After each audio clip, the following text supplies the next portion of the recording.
All right, guys. So in the example number 1, and in this problem, in this section 3.4, it's about finding by yourself the quadratic equation that you will have to solve in order for you to answer to the question of your problem. So first of all, you must remember that you need to represent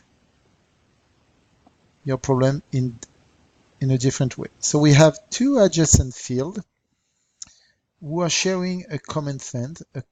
Let me read that properly. A farmer has two adjacent fields which share a common fence, which he wants to make the same size. He has 1,000 feet of fencing with which to enclose this region. What is the maximum area? So first of all, you need to remember what is the definition of your perimeter. The perimeter is going to be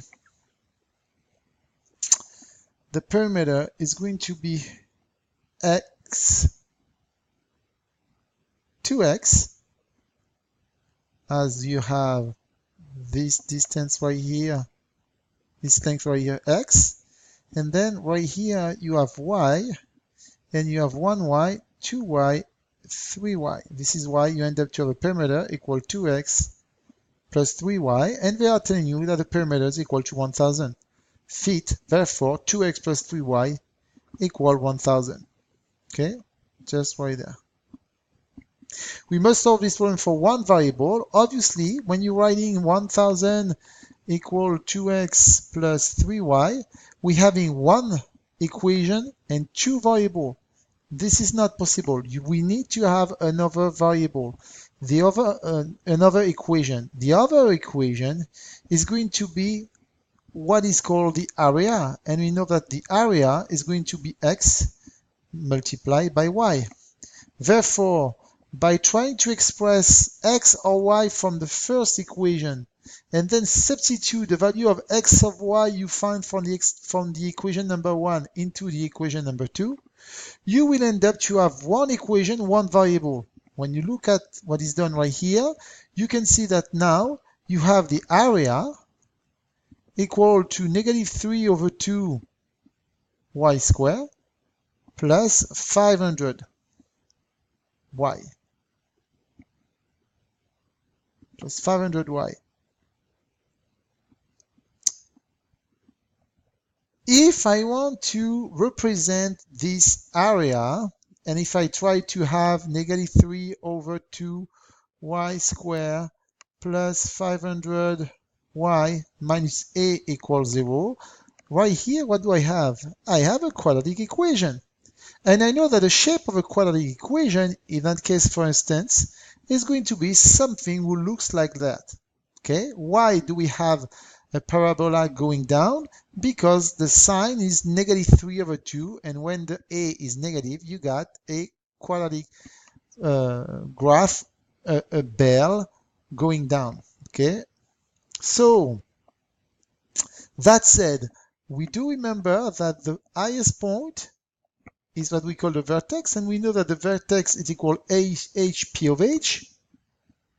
And what is the value of h? H equal -b over 2a.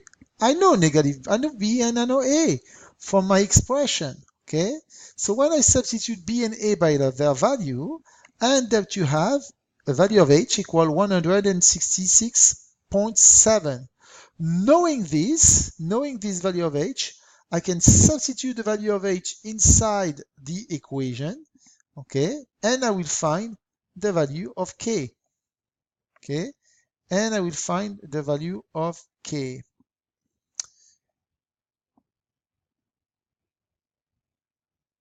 However, when I try to find the value of k, and if I substitute the value of h by inside my y, because I'd like to remind you right here, what do we have is p of h, which is y function of h.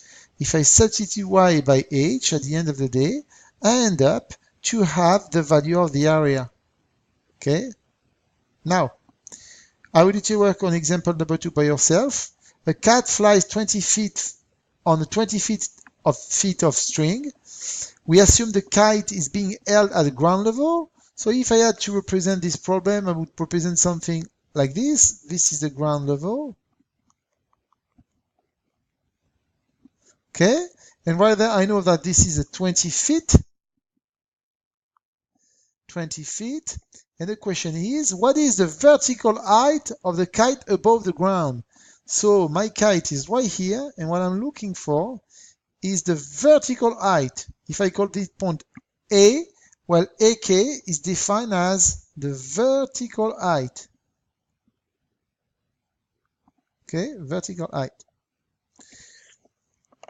So what is the vertical height of the kite above the ground if the horizontal distance from the person holding it is 4 feet less than the vertical height? So I'm looking for this value of I, knowing that this is Y, 4 feet less. So Y minus 4.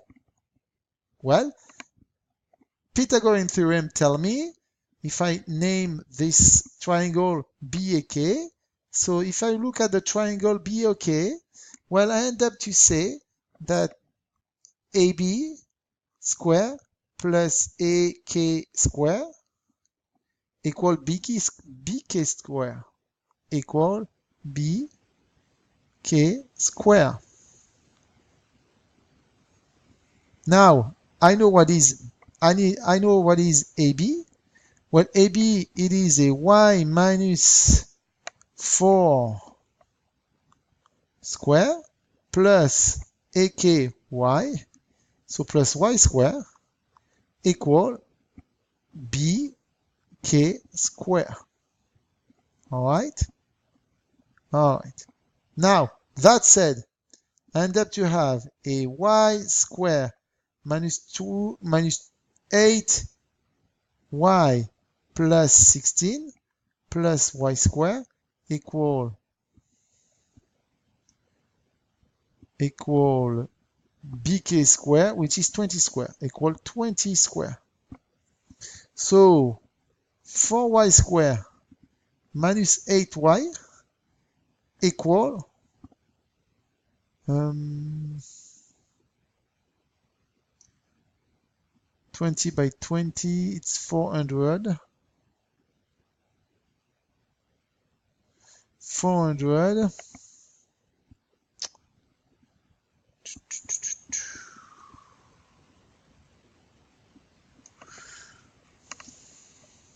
Okay, so give me a minute. I'm probably tired right now.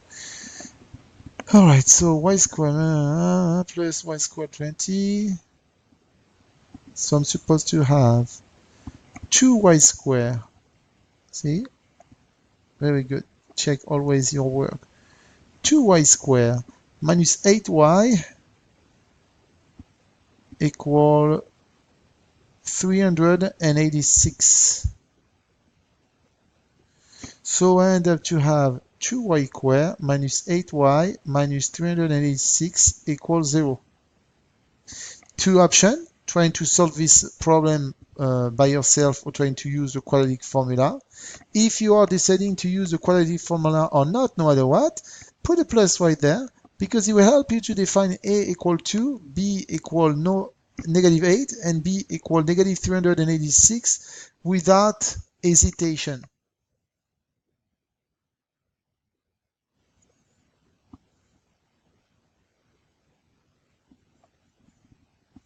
I'll let you do the problem number 2, 3, and 4, as well as the practice problem.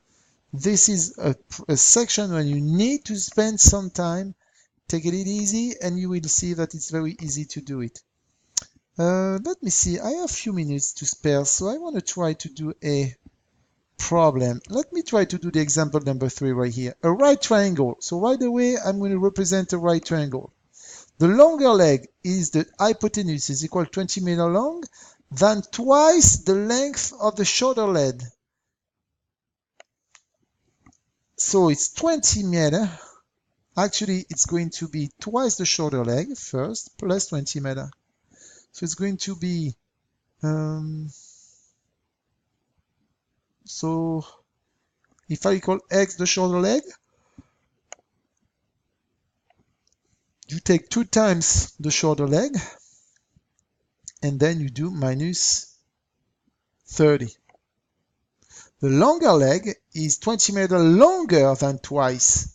So it's going to be 2x plus 30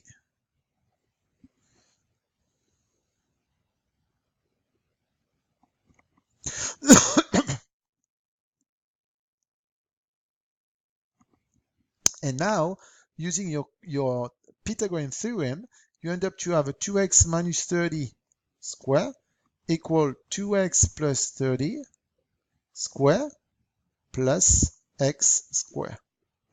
I'll let you solve that to find. So you need to get rid of the square by getting a ax squared plus bx plus c equal ax squared plus bx plus c plus x. It's a long problem. I hope you will take time to do all of these problems at least once in order for you to have a good grasp of what you need to do during the next exam. Thank you.